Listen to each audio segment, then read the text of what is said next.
with a lot of water pouring down into these valleys. So they found this big boulder, and they piled some rocks on it, and then their herds can get up over this boulder too and cross the river and do everything. And this was ingenious because that's why they have suspension bridges, is because these things tend to just flood and wash things away, and there's landslides and stuff, and this big boulder is never going to move. And if these little ones wash away, they can just pile more around there. So it's great. I mean, because a lot of these bridges and different things take money to build, so this is a great, cheap way to do it. And then, like I mentioned, this is just welcome flat part. I mean, this is high. This is a big glacial valley, it's U-shaped, but there were some meadows here. That's why there were a lot of flowers. There was actually soil and grass in places, with the peak coming down a little bit. And the monsoons were, like I was saying, I was trying to stay ahead of the monsoons a bit, but you can only stay ahead of them so much. This is some of the pre-monsoonal moisture that was starting to catch up with me.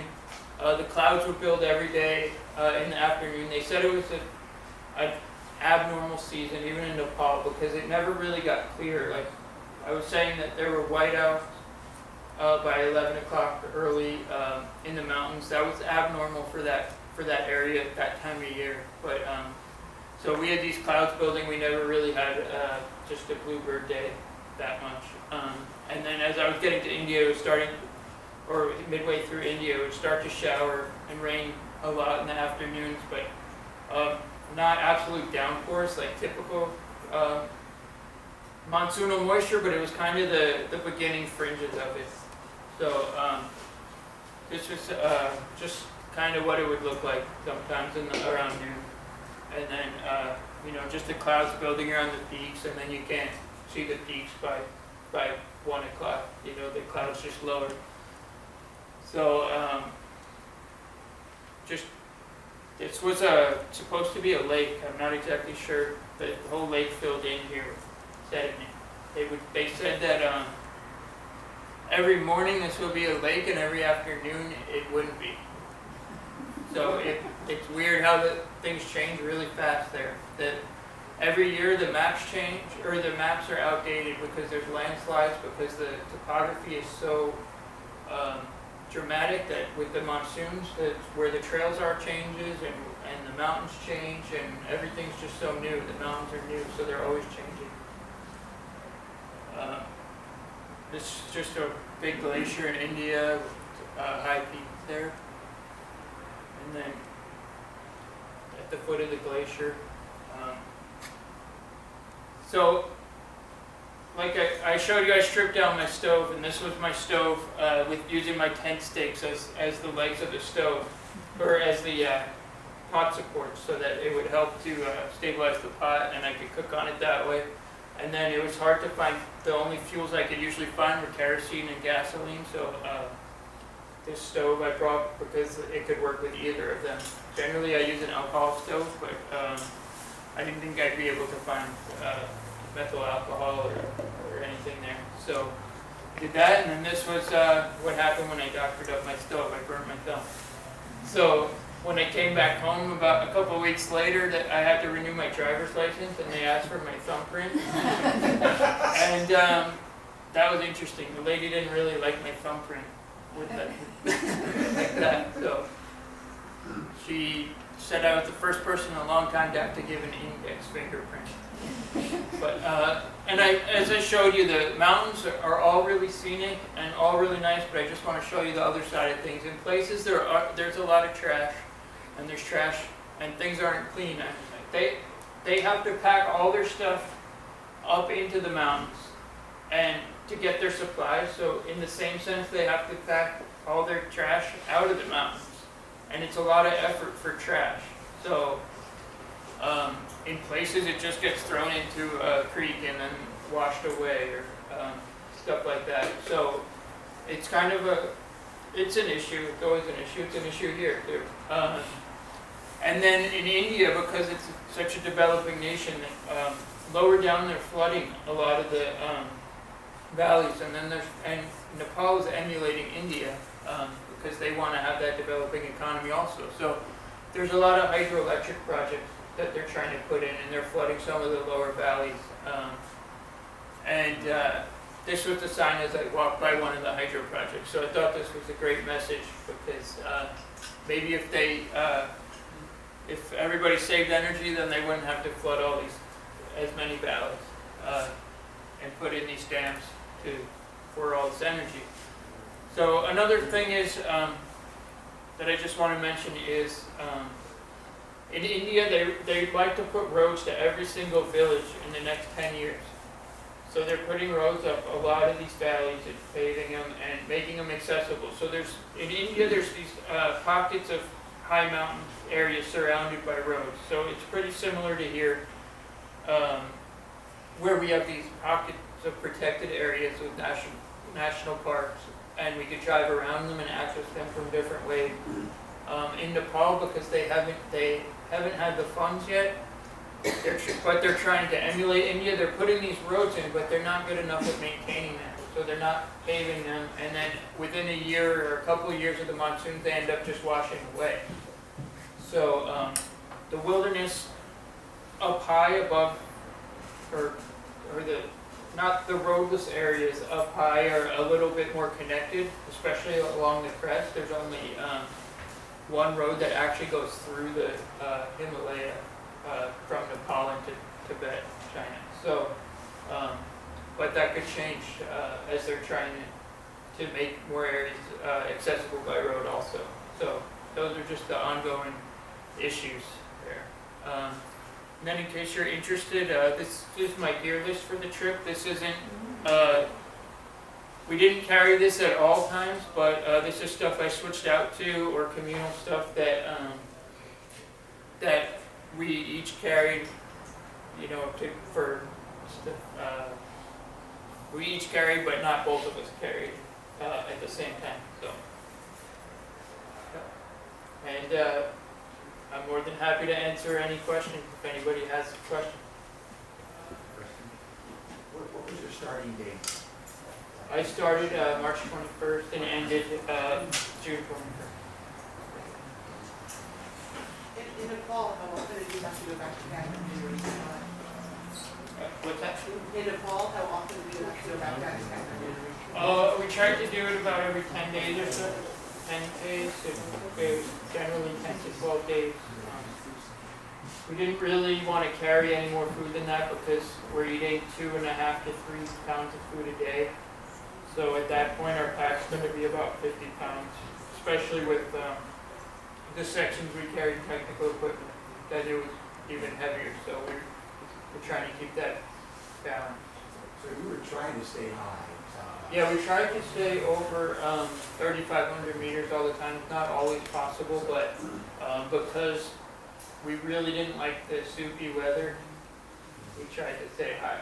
Because you would go from like chilly but comfortable, adding layers, to just like dripping sweat everywhere. Like can't do anything to need to go in the river. So what mountains did you, what peaks did you walk through? What major peaks?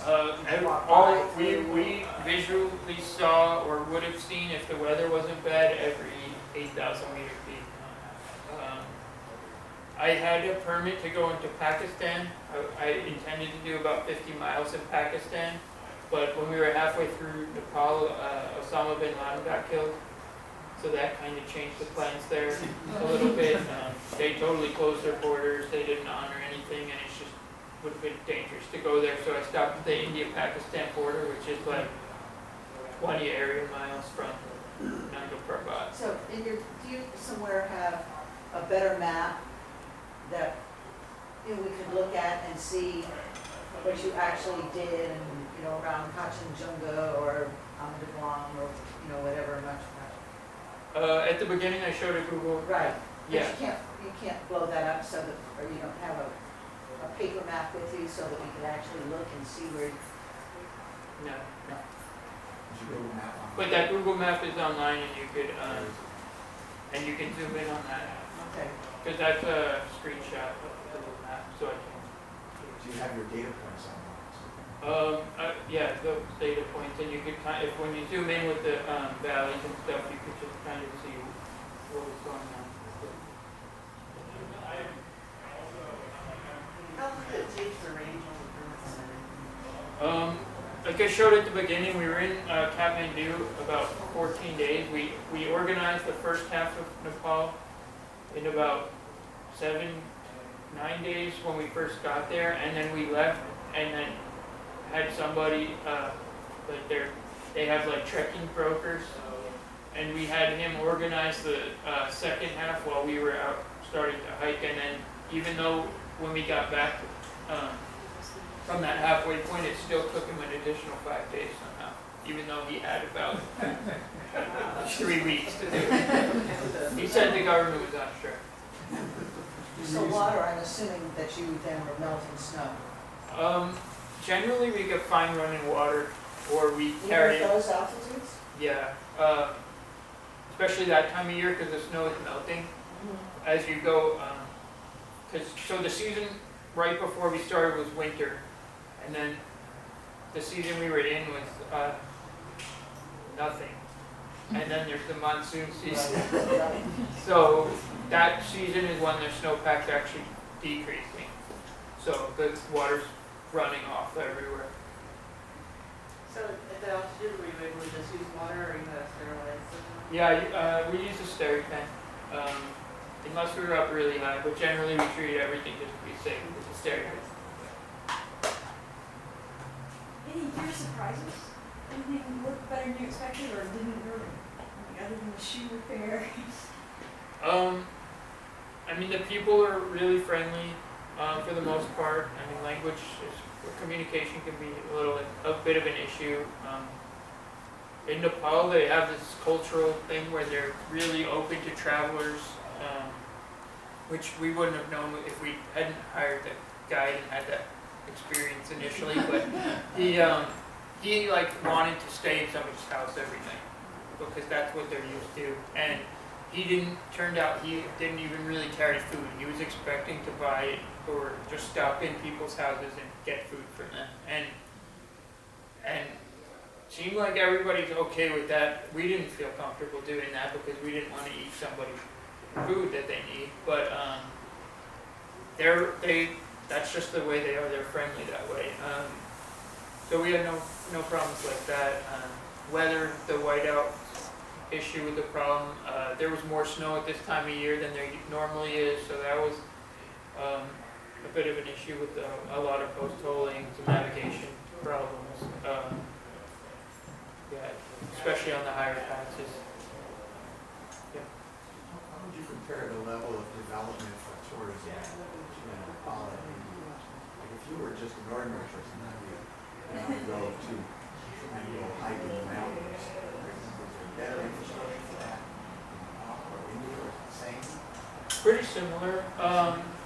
Nepal has a really good history of trekking.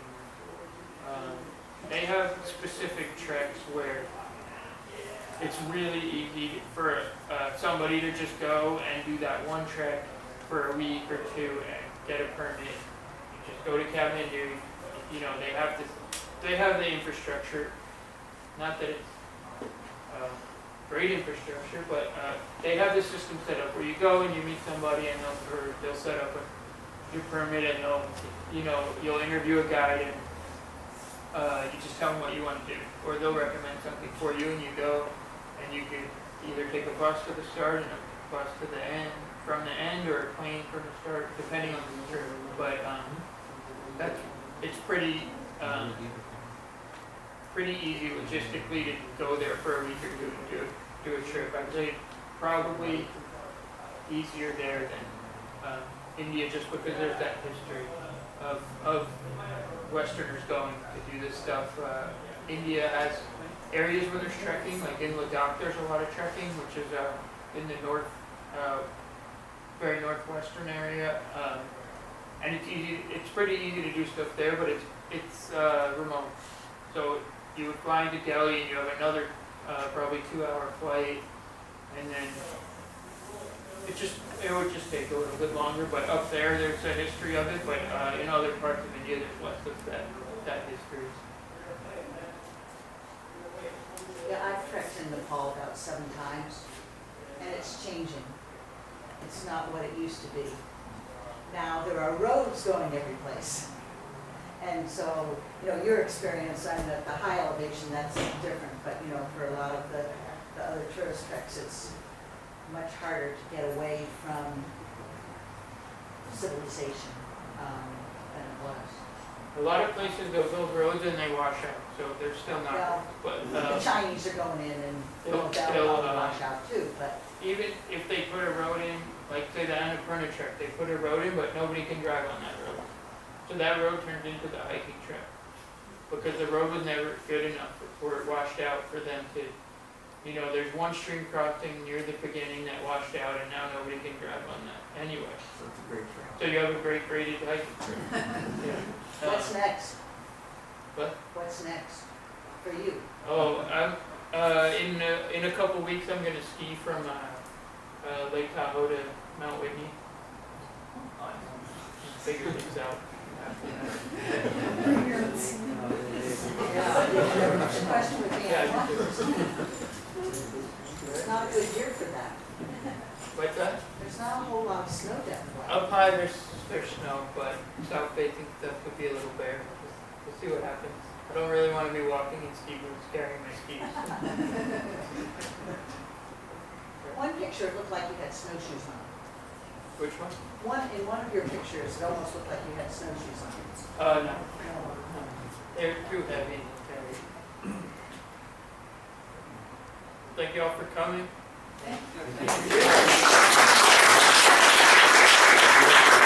What did they say about your books in the beginning? Is it out or is Oh, it?